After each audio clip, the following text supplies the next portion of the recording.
क्या आप जानते हैं आजकल लोग अपनी जान पर खेलकर समुद्र के अंदर वेल्डिंग करते हैं और बदले में लाखों रुपए तक कमा लेते हैं। दरअसल समुद्र के नीचे वेल्डिंग सुनने में आसान लगती है, लेकिन ये दुनिया के सबसे खतरनाक कामों में से एक है। जब किसी जहाज, सबमरीन या ऑयल रिग का कोई हिस्सा पानी के नीचे खराब हो जाता है तो वेल्डर सीधा नीचे जाकर उसे रिपेयर करते हैं। इसके लिए खास ट्रेनिंग होती है जिसमें स्कूबा डाइविंग और इलेक्ट्रिकल सेफ्टी तक शामिल है। वेल्डिंग करने में डीसी करंट यूज होता है ताकि पानी में करंट न फैले, लेकिन खतरा फिर भी बना रहता है क्योंकि वेल्डिंग के वक्त नाइट्रोजन और ऑक्सीजन के बबल्स बनते रहते हैं जिससे कुछ भी साफ नहीं दिखता। और तो और कई बार वेल्डर को 10-10 घंटे तक पानी के नीचे रहना पड़ता है और इन्हीं खतरों की वजह से एक अंडर वाटर वेल्डर की कमाई एक दिन में 50,000 और साल में 20 से 25 लाख रुपए तक पहुंच जाती है। जहां पूरी दुनिया रोड बनाने के लिए हाईटेक मशीनें मंगवा रही है, वहीं जर्मनी जैसे सुपर पावर देश के वर्कर आज भी लकड़ी की पट्टियां लेकर सड़कों पर झुके होते हैं। एक तरफ भारत जैसे देश है जो मशीनों से सड़कें बिछा रहे हैं और दूसरी तरफ जर्मनी जैसा डेवलप्ड देश जहां अब भी इंसान अपने हाथों से सड़क की मरम्मत करते हैं। असल में शहरों की तंग गलियां, चौराहे या फुटपाथ जैसी जगह इतनी छोटी होती है कि वहां भारी मशीनें घुस ही नहीं पाती और जबरदस्ती मशीनों से काम करवाया जाए तो सड़क और भी जल्दी टूट जाती है। इसीलिए जर्मनी में अब भी प्रोफेशनल वर्कर्स हाथों में लकड़ी की सीधी पट्टियां लेकर खुद लाइनिंग और मरम्मत का काम करते हैं। जर्मनी के बॉडी बिल्डर जैसे दिखने वाले वर्कर्स पहले सटीक नाप लेते हैं, फिर धीरे धीरे तारकोल को समतल करते जाते हैं और रिसर्च ये कहती है कि हाथ से किया गया ये काम मशीनों से भी ज्यादा टिकाऊ, स्मूथ और लॉन्ग लास्टिंग होता है।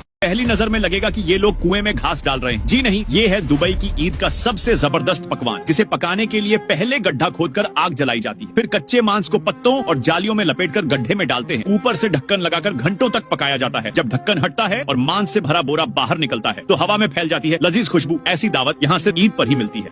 देखो, चीन में अब जमीन की कमी के चलते कुछ इस तरह से वर्टिकल फार्मिंग की जाने लगी है, जिसके लिए यह लोग पहाड़ी इलाकों में कुछ इस तरह से एक के ऊपर एक बोरियों को सटाकर एक काफी मजबूत दीवार बना देते हैं। इसके बाद इस पर क्रेन की मदद से मिट्टी को डाल दिया जाता है, जिसमें फिर स्टेप्स बनाकर पानी भरकर छोड़ दिया जाता है और फिर ऐसे फसलें उगाई जाती हैं। अफ्रीका के कबीले का एक ऐसा रिवाज जो आपने कभी नहीं सुना होगा। यहाँ पर गांव के सरदार की बीवी अगर प्रेग्नेंट हो गई तो उसकी खुशी में सारे गांव वाले मिलके उसके लिए डांस करते हैं और फिर गांव के सारे बच्चे मिलकर उसके लिए शिकार करने जाते हैं। अगर कोई बच्चा हिरण मारकर उसका गोश्त अपने सरदार को नहीं खिलाया तो उसको मार दिया जाता है। देखो, इस बंदे ने अपने ही दोस्त के ऊपर फोम इंसुलेशन को स्प्रे कर दिया, जिसे कि रूस के लोग अपने घरों को अंदर से कवर करने के लिए यूज करते हैं, जिससे ये काफी मोटा हो जाता है और इसके बाद ये बेचारा ठीक से चल भी नहीं पा रहा था। वहीं इस बंदे को तो इसने दीवार पर ही चिपका दिया। देखो, तुमने बहुत एग्जाम देखे होंगे, लेकिन चीन में क्लास 6 के बच्चे को मिला ऐसा टास्क जो इंजीनियरिंग की भी हवा टाइट कर दे। इधर ये पाइप है जिससे पानी बह रहा है और टीचर ने बोला अगर तुम 100% पानी रोक दो तो तुमको 50 नंबर एक्स्ट्रा मिलेंगे। सब हंस पड़े, बोले इससे नहीं होगा, लेकिन बच्चे ने पास से उठाया, एक नट घुमाया, कस के फिट किया और देखते ही देखते पानी एकदम 0। सब शॉक्ड। टीचर बोला मार्क्स बाद में दूंगा, पहले ताली बजाओ।